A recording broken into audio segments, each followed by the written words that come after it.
ॐ अज्ञानतिमिरान्धस्य ज्ञानाञ्जनशलाकया चक्षुरुन्मिलितं येन तस्मै श्रीगुरवे नमः। हरे कृष्णा कृष्णा कृष्णा हरे हरे, हरे Ram Ram Ram Hare Hare. Hare Krishna. Thank you so much for joining this evening session. Today we are going to discuss a very, very important verse from Srimad Bhagavatam, chapter 3, canto number 1. Before we recite the verse, we will invoke the blessings of Lord and the devotees by chanting a couple of mantras. Om Namo Bhagavate Vasudevaya. Om Namo Bhagavate Vasudevaya. Om Namo Bhagavate Vasudevaya. Narayanam namaskritya naram chaiva narottamam devim saraswatim vyasam tato jayamudiraye nashta prayeshu abhadreshu nityam bhagavata sevaya bhagavati uttama shloke bhakte bhavati naishtaki. Ete chamsha kala pumsaha Krishnastu Bhagavan Svayam Indrari Vyakulam Lokam Mridayanti Yuge Yuge. Ete chamsha kala pumsaha Krishnastu Bhagavan Swayam Indrari Vyakulam Loke Mridayanti Yuge Yuge. Ete chamsha kala pumsa Krishnastu Bhagavan Swayam Indrari Vyakulam Lokam Mridayanti Yuge Yuge. Can I request a few devotees to recite the verse? Hare Krishna Prabhuji. Ete chamsha kala pumsa Krishnastu Bhagavan Swayam Indrari Vyakulam Lokam Mridiyanti Yuge Yuge. Hare Krishna. Hare Krishna. Ete cham shakalaha pumsaha Krishnastu Bhagavan Swayam Indrari Vyakulam Lokam Mridayanti Yuge Yuge. Hare Krishna. Hare Krishna. Ete chamsha pumsaha Krishnastu Bhagavan Swayam Indrari Vyakulam Lokam Mridayanti Yuge Yuge. Hare Krishna. Can anyone devotee recite the equivalents and the translation, please? Hare Krishna Prabhuji. Yes. Ete, all these, cha, and, ansh, plenary portions, kala, portions of the plenary portions, pumsa, of the Supreme, Krishna, Lord Krishna, tu, but, Bhagwan, the personality of Godhead, Swayam, in person, Indrari, the enemies of Indra, Vyakulam, disturbed, Lokam, all the planets, Mridyanti, give protections, Yuge Yuge, in different ages. Translation: all of the above mentioned incarnations are either plenary portions or portions of the plenary portions of the Lord. But Lord Shri Krishna is the original personality of Godhead. All of them appear on planets whenever there is a disturbance created by atheist. The Lord incarnates to protect the theist. Hare Krishna Prabhuji. Thank you. Anyone devotee purport, please? Just first two paragraphs. Hare Krishna. In this particular stanza, Lord Sri Krishna, the personality of Godhead, is distinguished from other incarnations.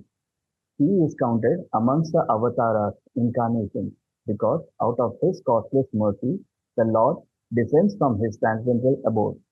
Avatara means one who descends.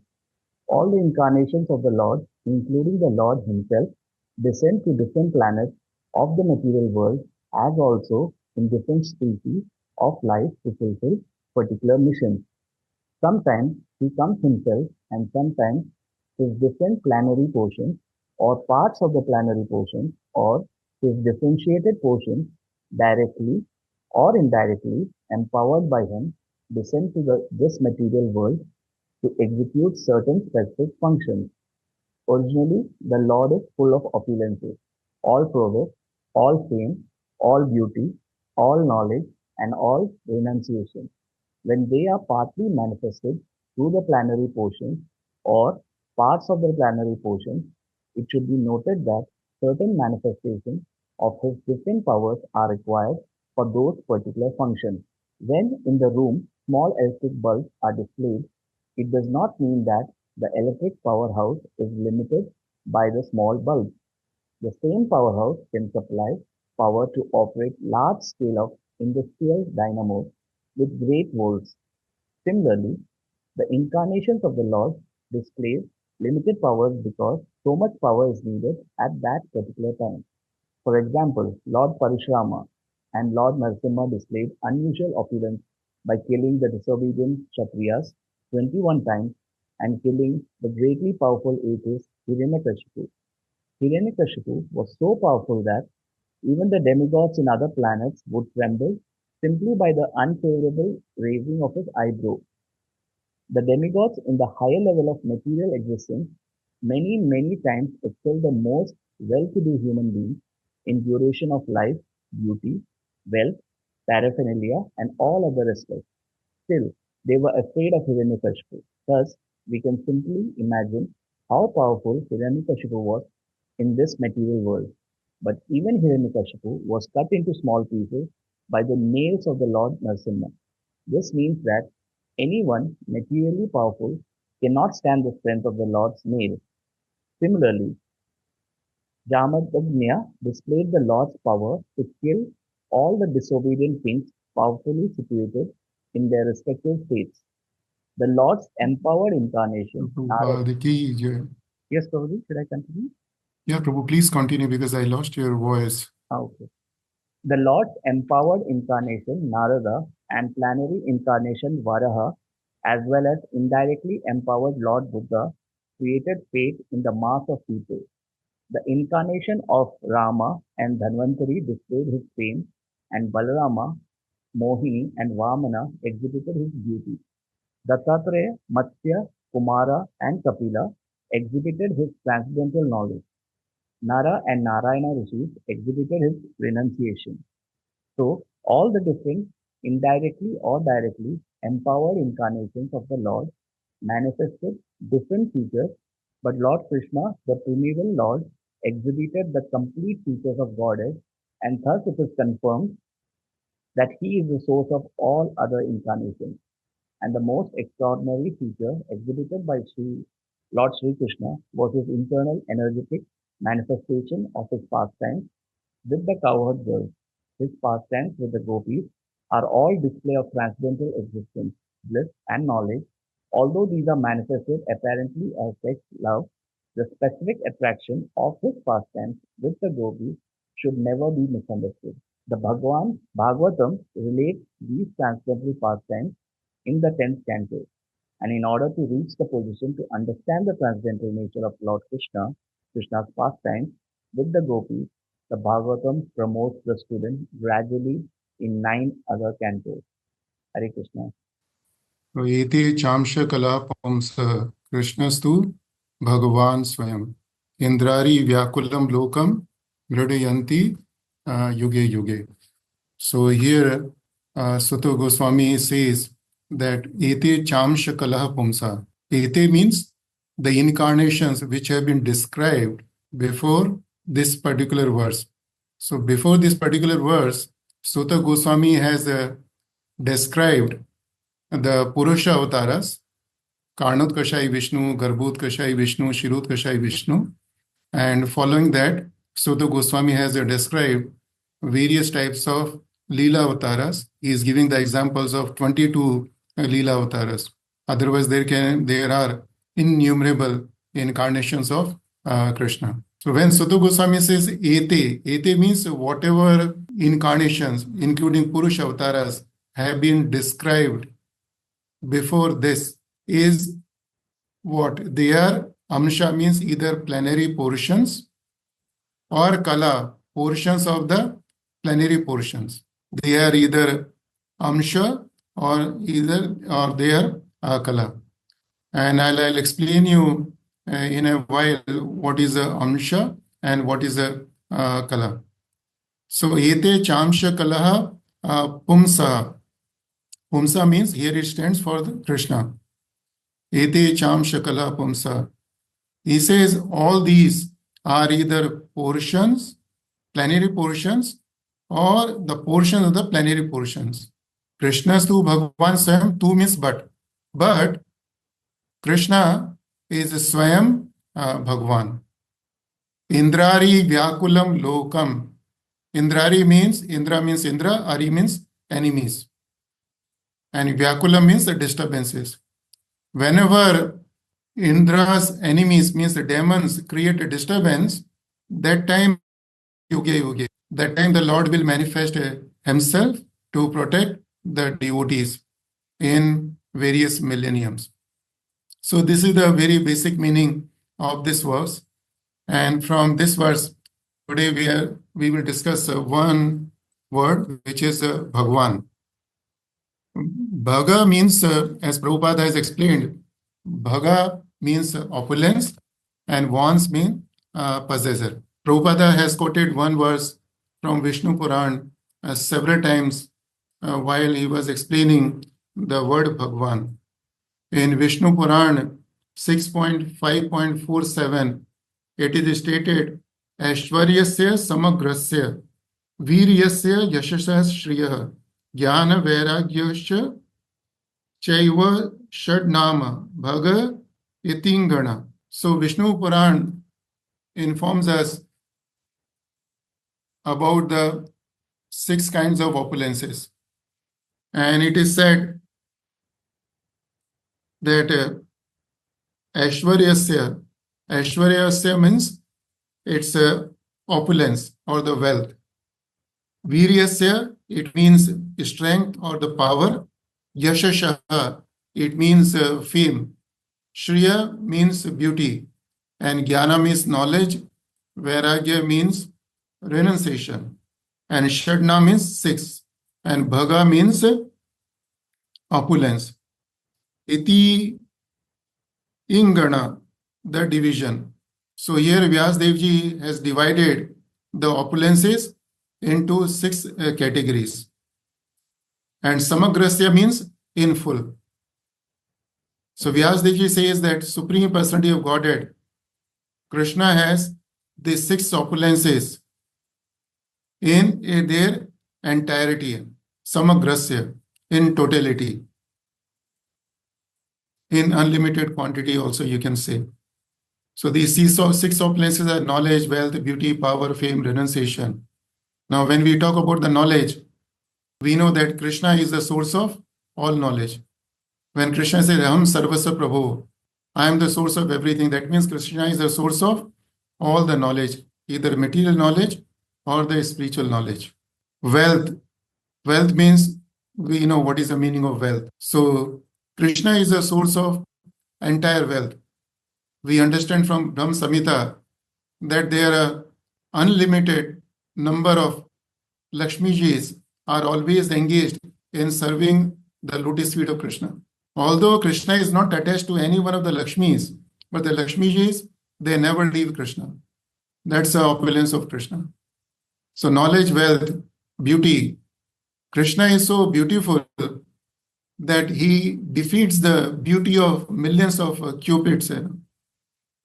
Even Krishna is surprised when he looks his reflection in the Yamuna river water, that how much beautiful he is. So knowledge, wealth, beauty, power, he is unlimitedly powerful. We discussed a few examples of Krishna's power yesterday. There is nothing impossible for him. He held a Govardhan mountain on this finger for 7 days without eating and sleeping when he was just a small boy. That's just a very small example of his power. And we will see more, we will learn more about his power as we go through our discussion in the next few minutes. And the fame of all the incarnations of Krishna, the Krishna is the only one which is most popular in this universe as well as in other universes also. We have several incarnations of Krishna. For example, Matsya is there, Bhur is there, Narada is there, Vyasdevji is there. The various people around the world, they may not know about other incarnations, but I am sure that one way or other way, they would have heard the name of Krishna. So that is Krishna's fame. Knowledge, wealth, beauty, power, fame, renunciation. Krishna is the supreme renunciate. Krishna manifests innumerable universes, but still he is not attached at all. He conquered Lanka, but after conquering Lanka, he did not rule over it. Rather, he gave it to Vibhishan. Very one simple example. Apart from that, we can find so many examples where we can see that Krishna is the supreme renunciate, means he is not attached to anything. So Krishna has got all these 6 opulences in unlimited quantity. And these opulences do not reduce. Now Krishna is supplying the wealth all over the universes. But by supplying the wealth, Krishna's wealth doesn't decrease. And at the same time, when we offer anything to Krishna, Krishna's wealth does not increase also.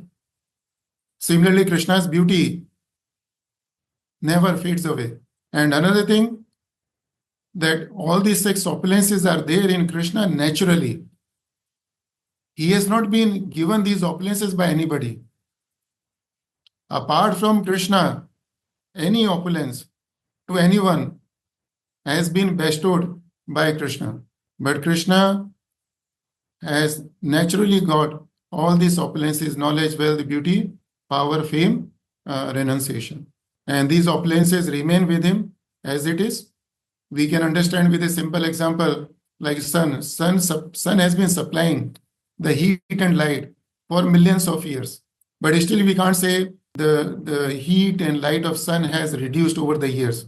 Rather, what we hear many times, that today was the hottest day in the last 50 years, 100 years, and so and so. So sun is just one example of Krishna's opulence. Sun is just one eye of Krishna. When sun has got that much power, so imagine how much power Krishna has got. So when we say Bhagavan, what is the meaning of Bhagavan? Vyasdevji has explained in Vishnu Puran that Bhagavan means the Supreme Personality of Godhead who possesses these 6 opulences in their totality. And one more thing we should understand, that since Krishna has got all these 6 opulences, Krishna is called all attractive. Krishna attracts everyone in the world due to one or more of these opulences. In this material world, we see that we may get attracted to someone who is very rich. For example, Bill Gates is very rich. So person who likes wealth, he will get attracted to Bill Gates because he's very rich. Now someone doesn't like the richness, someone doesn't like the wealth, but he likes the beauty. So he would get attracted to the people who are beautiful. So Bill Gates is wealthy, but he's not beautiful. So people who like beauty, they will get attracted to, say, film stars. And people who like the knowledge, they would get attracted to our great saints and sages. They are not rich, they are not beautiful externally, but people will get attracted to them. So in this world, if we reflect upon this verse, what Vyasdev said in Vishnu Puran, we will understand that there will be only one of the 6 reasons by which we get attracted to one other person. And in this material world, we will find that someone is rich, but he is not very powerful. He is powerful, but not very beautiful. He is beautiful, but he is not renounced. We will not find anyone, forget this world, even in the universe and other millions of universes, where anyone possesses all these opulences in their totality. And that's why Prabhupada said, if at all we want to give any name to God, the first name is Krishna. Krishna means all attractive. All attractive means Krishna will attract each and everyone in this world due to one or other reasons. So far we discussed the meaning of Bhagwan. Who is Bhagwan? Now in this verse it is said, Krishnastu Bhagwan Swayam. Very specifically, Sutta Goswami says, Krishna is Swayam Bhagwan. So we understood the meaning of Bhagwan. Now the next thing, what is the meaning of Swayam? Swayam means that nobody made him Bhagwan. He is Bhagwan from the very beginning, before anything was in existence. Aham Sarvasya Prabhu. Krishna is the source of everything. And Krishna says, I am the source of everything. That means Krishna is the source of not only these material universes or the spiritual planets. It means Krishna is the source of even all the incarnations.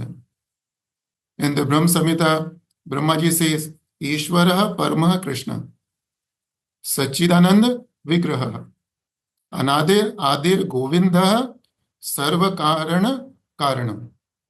Brahmaji very beautifully describes who is Bhagwan. He says, Ishvara Parama Krishna, the supreme controller is Krishna. Sachidanand Vigraha, his Vigraha is full of eternity, bliss and knowledge. And then Anadir Adir Govinda. Krishna is the cause of everything, but there is no cause for him. That's the meaning of Swayam Bhagwan. Now, when we say Krishna is the source of all incarnations, what does it mean? From Chaitanya Charitamrita, Bhagavatam, Bhagavad Gita, we understand that Krishna is the fountainhead of all incarnations. And how does it happen? That from Krishna, Balaram, Lord Balaram is manifested. From Lord Balaram, Vasudev, Sankarshna, Pradyumna, Aniruddha, the Chaturvya, first Chaturvya is manifested. And after that, Narayana is manifested. And following that second Chaturvya, which is again Vasudev, Sankarshna, Pradyumna, Aniruddha, these manifestations take place in the spiritual world. Now we come to the Purusha avatars. These manifestations are in the spiritual world. Now we will talk about the Purusha avatars. So when we talk about Purusha avatars, they are manifested. Karnodkashai Purusha avatar is manifested by Sankarshana. Garbhodkashai manifested by Pradyumna, and then Shirodkashai manifested by Aniruddha. That's the root cause. And these Purusha avatars, to understand Purusha avatars, we can take an example of a tree. Like there is a tree. In the tree, there is a root. Then there is a trunk. Then the branches and the leaves. So here, when we talk about Krishna's avatars, Krishna is like a root. The three Purusha avatars, they are like a strong trunk. And Leela avatars, they are like its branches.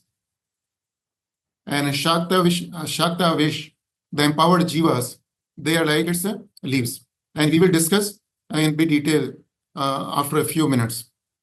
So now let's talk about the Purusha avatars. So from Sankarshana, the Karnodkashai Vishnu, which is called Mahavishnu, is manifested in the beginning of the creation.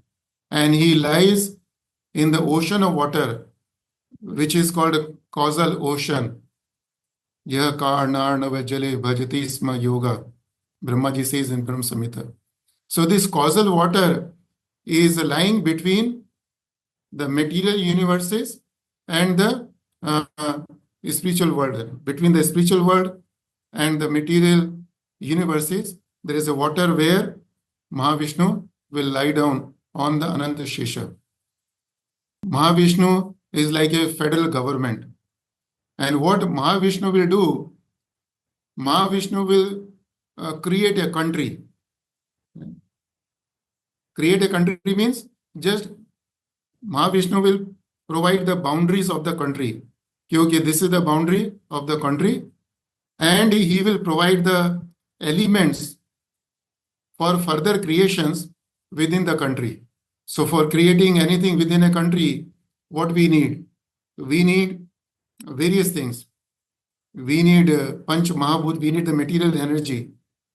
We need the time factor also. We need the modes of material nature. So these are the simple examples. In case of Mahavishnu, what he will do, as he lies down in the causal ocean, he will breathe in, breathe out, breathe in, breathe out. So when he breathes out, from each breath, innumerable universes are manifested. You can say innumerable countries, boundaries of the countries are manifested. It's like a bubbles, right? You see when the children, they play from the soap, they create so many bubbles. So the bubbles are created, but within bubble, there is nothing. It's empty. It's an empty shell. So Mahavishnu, within that empty shell, will inject the souls, the jivas. But at the moment, they don't have the bodies. Mahavishnu will inject the souls into those various universes. Mahavishnu will inject Mahatattva, which is the material energy, along with the time factor and the three modes of material nature. And at the time of dissolution, he would inhale, and all these innumerable universes go and take the shelter in Mahavishnu's body. So this is the role of Mahavishnu in the beginning of the creation. This is called the first creation, right? Sarga. Mahavishnu is the super soul for innumerable universes. Only one super soul for innumerable universes. Right? And one thing we should remember, when I said Mahavishnu will inject the jivas, Mahatattva, time factor, etc., into the millions of universes, how does he does it? Effortlessly, without any effort. He would simply glance over the material energy, and it will get impregnated. This is about Mahavishnu. Right? Now, Mahavishnu has created the boundaries of a country and given the necessary elements to create various things in a country. So still the creation is not complete. So then Mahavishnu will manifest Garbhodkashai Vishnu. So Garbhodkashai Vishnu is like a state government. Mahavishnu, federal government, and Garbhodkashai Vishnu is state government. And Garbhodkashai Vishnu will enter in each and every universe. He will enter into each and universe, and he will start a secondary creation. He will start further creation. Before he starts the creation, he will fill the universe with the water coming out from his body. So half of the universe is filled with water. On that water, he would lie down again on the Anantashesha.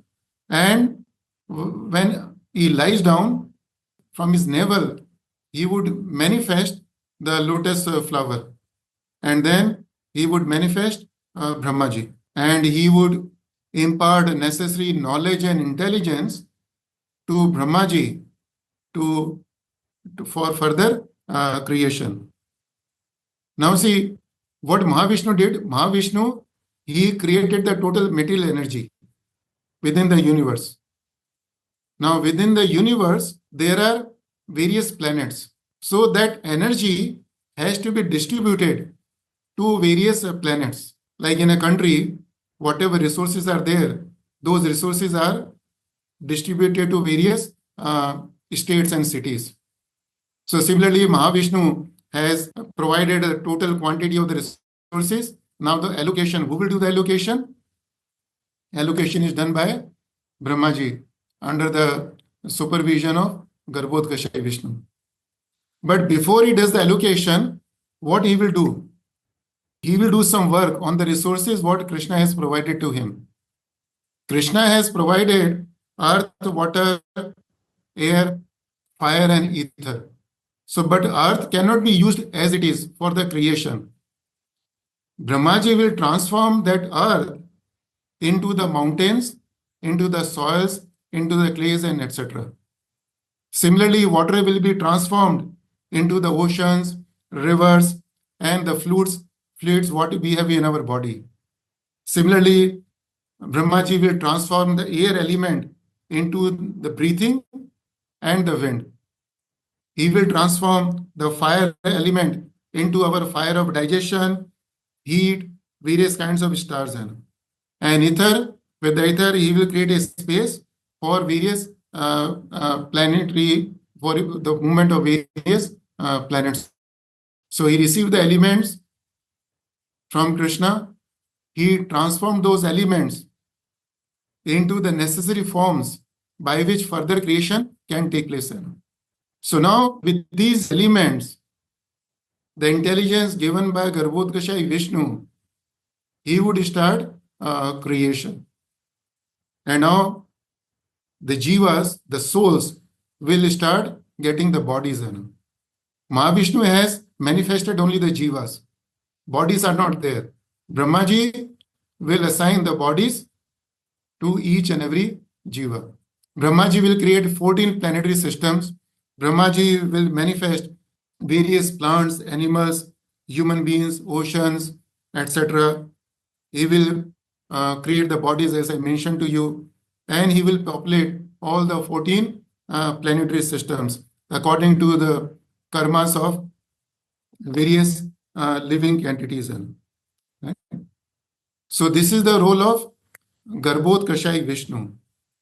So Garbhodakashayi Vishnu receives the gross elements as it is in the raw form, raw material, and converts them into the various elements which are required to create various things in each and every planet.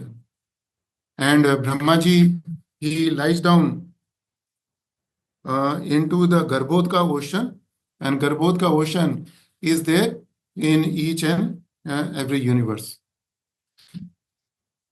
So Mahavishnu is one for all universes. Now Garbhodakashayi Vishnu is for one per universe. Mahavishnu is the super soul for innumerable universes. Innumerable universes, but one super soul. Here, Garbhodakashayi Vishnu, each universe, one super soul, which is Garbhodakashayi Vishnu. Now we come to Kshirodakashayi Vishnu. That's also very interesting. So, Sankarsana manifested Mahavishnu, Mahavishnu manifested Garbhodakashayi Vishnu. Right? Mahavishnu manifested Jiva souls. Bodies were given by Brahmaji under the direction of Garbhodakashayi Vishnu. Now the living entities are ready. Right? And they start functioning. So now the real show starts, because we need somebody to run the show.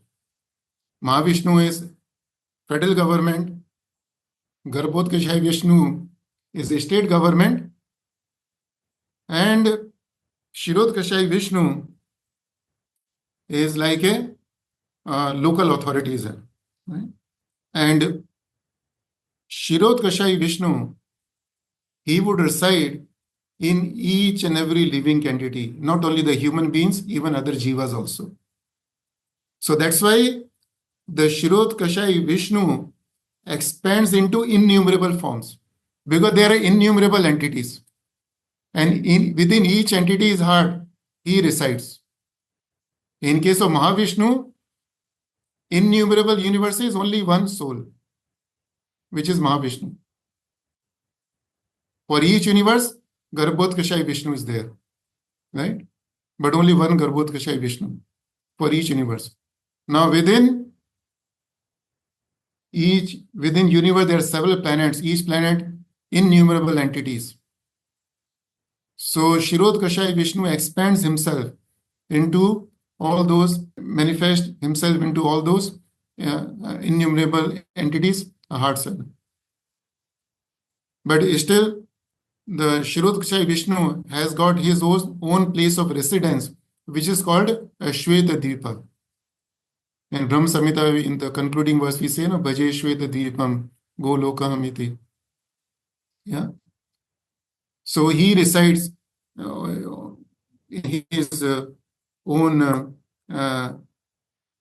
planet or place of residence, which is called Shweta Dvipa.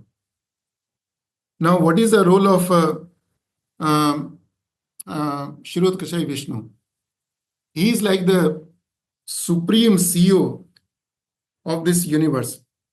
He will provide further intelligence to Brahma to assign various roles to various demigods. He will approve various duties, what should be performed by various demigods. He will empower various demigods for the powers they need to run the planet. And while he resides in each and every living entity's heart, he would keep guiding each and every living entity. Like we say the lighthouse. Lighthouse, the role is to guide the ship. Right? When the ship is sailing in the ocean, and particularly during the time of storms. So Lord is sitting as Kshirodkashai Vishnu in our heart, witnessing our activities, guiding us at each and every moment, and at the same time, Kshirodkashai Vishnu will coordinate with various demigods, including Yamraj, to award the results of our actions. He doesn't create karma, right? Karmas, we create the karma. But he, as a CEO of the universe, his role is to ensure that there is a proper law and order system is there in each planet. And another very important thing, what Kshirodkashai Vishnu does, that he would hear the prayers of the devotees and the demigods. In the Bhagavatam, when we hear that the devotees were in danger or the demigods wanted some help from Lord and they approach the Lord, so where do they go? They approach Kshirodkashai Vishnu, who is sitting in Shweta Deepa. They cannot see him, right?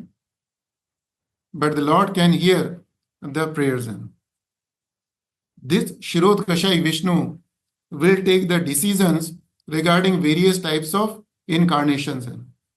Kshirodkashai Vishnu responds to various types of disruptions, which happens in various planets. For example, Ravana created the disturbance, right? Kansa created a disturbance. Hiranyakashipu created the disturbance. Disturbance means what? By stopping the sacrifices, killing the cows, brahmanas and all. So he created the disturbance. So that time Kshirodkashai Vishnu will decide now what should be done next. And from there, the other avatars will be manifested. Right?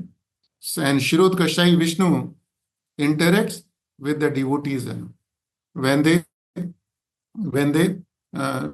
pray to him. So Kshirodkashai Vishnu is like a fire department chief, right? So he will wait for the distress signal. Distress signal means prayers. Okay, the demigods, devotees, they send the signal in the form of prayers. And then he would dispatch his help either by appearing himself directly or through his avatars. So this is the role of Kshirodkashai Vishnu in this creation. So I mentioned 3 Purusha avatars, which together form a very strong trunk of the tree to run various or visual universes. And one thing we should remember that Kshirodkashai Vishnu is he is like, as I said, CEO, or you can say even the Prime Minister, who will oversee. His role is to ensure the welfare of all the living entities. And the demigods, they're like the government ministers, right? And they have been assigned specific duties, like the sun god, and the Varun Devta and all. And apart from that, like in a country or city, the citizens, they will make petitions to the government. So here the devotees, the demigods, they make the petitions. And then like in the government affairs, we see the emergency response. Like when there's a dangerous situation, immediate emergency is announced, right? So in case of Krishna, emergency response means it's a descent of or manifestation of his avatars. So if we reflect upon these 3 avatars of Krishna, what they do? Like Mahavishnu, he manifested, he simply created the bubbles and injected those bubbles with a few things. That's all. Effortlessly he did it, just within one breath. Then he created Garbhodkashai Vishnu. Garbhodkashai Vishnu manifested Brahmaji and gave the intelligence to Brahmaji. Okay, do these things, right? So Brahmaji will do all these things under the supervision of Garbhodkashai Vishnu. And then Kshirodkashai Vishnu. Yeah, Kshirodkashai Vishnu, the role is very difficult, right? Because he is there in each and every entity's heart, witnessing their acts, avoiding the results of actions and reactions, ensuring law and order is maintained, hearing the prayers of devotees and all. So in a nutshell, this is the brief description of the 3 Purusha avatars. So now we talked about the root, which is Krishna, then the stem. Now, what else is there in the tree? In the tree, there are branches and there are leaves. So what are the branches on this divine tree? As per the scriptures, Srimad Bhagavatam, Chaitanya Charitamrita, these branches are various avatars, like Ram, Narasimha, Vara and all. In a tree, there are various types of branches. Some branches are meant to hold the fruits. Some branches are there meant to hold the flowers. Some branches are meant to hold both fruits and flowers. And some branches just manifest the leaves. So similarly, this from Garbhodkashai Vishnu and Kshirodkashai Vishnu, various branches are manifested in forms of various avatars, which are like Lord Rama, Lord Narasimha Dev, Varadev. They manifest for specific missions. Like Lord Narasimha Dev manifested himself to protect Prahlad Maharaj and kill Hiranyakashipu. Then his role is done. Lord Varadev appeared to lift the earth. Lifted the earth, his role is over. And the next is the leaves. So in this transcendental tree of the manifestation, there are leaves. And what are those leaves? Those leaves are empowered. It is called Shakti Avesh. Empowered living entities. which are like Vyasadeva, Narad Muni, Buddha, Kapila and all. They've been empowered with a certain powers. And they are like our messengers, teachers, and people who bring the reform in the society. And examples are Vyasadeva is a Shakti Avesh avatar.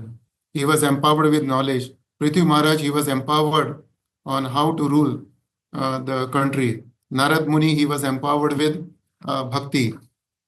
Buddha, he was empowered with a compassion for the living entities. And Kapila, he was empowered with a lot of philosophy.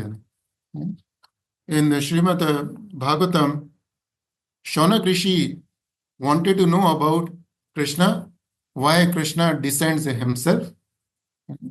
The second, Shaunak Rishi wanted to know about various types of Purusha avatars, and third, he wanted to know various types of Leela avatars. So in the previous sessions, I gave you just a gist of those three things. But in today's session, I tried briefly, to explain you with my limited intelligence, very briefly, how Krishna is the root as per the scriptures, Bhagavad Gita, Bhagavatam, Chaitanya Charitamrita, based on what various saints and sages were said. Right? And from the root, how the three Purush avatars are manifested. And following that, how the various types of branches and leaves are manifested from Shirotkashai Vishnu. And in conclusion, just one thing I would like to mention, that in the material world, the people, they recognize Vishnu, right, on various occasions. And it's absolutely fine. There is nothing wrong with that. But one thing we don't remember, that there is a root of the tree, right? And the root is not seen. Krishna says in Bhagavad Gita, Mattah parataram nanyat kinchid asti dhananjaya mayi sarvam idam protam sutre mani gana iva. Krishna says that Mattah parataram nanyat, there is no truth superior. There is no superior truth beyond me. And Krishna says, but people don't recognize it. How? He says, take an example of the necklace. So necklace, there are pearls. So people, they see the pearls only, but they forget that there's a thread which runs through all those pearls. So similarly, many times people mistakenly they say that Krishna is the incarnation of Vishnu. The scriptures do not say this thing at all. Right? There is no scriptural evidence for this particular thing. Right? Krishna is the root of everything, including the three Purusha avatars and all other avatars. And another one thing we should remember, the difference between the worship of Krishna and the worship of Lord Vishnu. Both are very beneficial for all the living entities. Both can give us the liberation. Both can free us from the miseries. In both the cases, we worship the Lord. But to understand the difference between Krishna and Vishnu, we should take the example of a policeman at home and policeman at duty. So similarly, Krishna is a policeman at home, and the same Krishna manifest as Vishnu, and that's like a policeman at work. When the policeman is at work on his duty, no one can establish any relationship while he is working.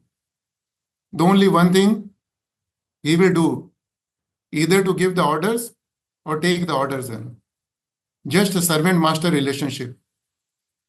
But the same policeman, when he goes to home, in the home, he will have someone as his father, someone as his mother, someone as his wife, someone as his son, someone as his friend. And he will enjoy those relationship with all those people, and those people can also enjoy various relationship with the policeman when he is at home. But the same people cannot enjoy any relationship with the policeman when he is at work. Even the own family members have to give the respect when the policeman is at work, isn't it? So that's why when it comes to Krishna, we see that Krishna is worshipped as a Gopalji in many houses, right? People see Krishna as their son. Many people, they serve Krishna as their master, right? Hanumanji served Krishna as a master. Many people, they serve Krishna as a friend, like Arjuna. Many people, they serve Krishna as their lovers, like various gopis they did. Many people, they serve Krishna as the husband, like various beings of Krishna. Right? So Krishna is the God who is at home and exchanging sweet relationship with various devotees according to their moods. And the same God, when he's at work means at duty. And you would have seen what Mahavishnu is doing, what Garbhodkashai Vishnu is doing, what Shirodkashai Vishnu is doing. They are all busy at work, right? So there is no time for any kind of relationship. You won't see that Vishnu is being worshipped as a Gopalji, or anybody is approaching Vishnu to get married to the Vishnu, right? In the eternal abode, it is there. But in the material world, Vishnu is worshipped, but the particular mood of worship is the servitor mood. Right? Other moods are not there. So this one more thing we should remember when we talk about Krishna and the Vishnu. Right? So with these words, I would like to conclude today's session. And my apologies, I continued 20 minutes beyond the scheduled time, but I was passionate to give an overview of the various kinds of incarnation and share with you a few things so that the continuity is not lost. So, but thank you so much for your time and attention. And before we conclude the session, any devotee has got any questions or comments, they are welcome. Can you hear me now, Prabhuji? Yeah, I can hear you now, Prabhu. Yeah. No, I was saying the content discussed today was it will take a lot of time for people like me also to absorb, and the whole break was really interesting the way you did the each breaks for it. And one interesting thing I liked was how Krishna has all the 6 opulences, and we all see him differently maybe, and that's why we think of him differently, because some may get attracted to his beauty, some for his power, so and so forth. I think that was very nice. Yes, Prabhu, today it was a bit complicated, but it is important to understand, because throughout the Srimad Bhagavatam, repeatedly you will hear these names. You will hear Mahavishnu, Karnadkashai Vishnu, Garbhodkashai Vishnu, Shirodkashai Vishnu. You will hear about Paramatma. You will hear about Jiva. You will hear about Mahatattva, right? You will hear about various types of planets, right? So today I gave you an overview so that at least the devotees would get the gist. And if any devotee has got any questions or comments, or they want to have a discussion at length, I am happy to have one-to-one talk with them and clarify any doubts based on what I have read in the books. Yeah. Okay. Thank you, Prabhu. Hare Krishna, Prabhuji. I think today you have given us a lot of homework which should be compulsorily done. Because Yes, if we don't do our homework, we will fail ourselves. So Yes. today there is a lot of homework and a lot of things to ponder upon. Yes. Thank you, Prabhu. And I did not bring the verses into the picture, because it would have been more complicated. But I have the list of the verses. Any devotee wants to have the list of the verses for referring the things what I mentioned, I'm happy to share those verses. Thank you so much, all the devotees, for your time, and my apologies again for extending up to 9:15. But thank you so much, and Krishna willing, we will meet again next week on Tuesday. Hare Krishna. Vancha kalpatarubhyasya kripa sindhu vyeva cha patitanam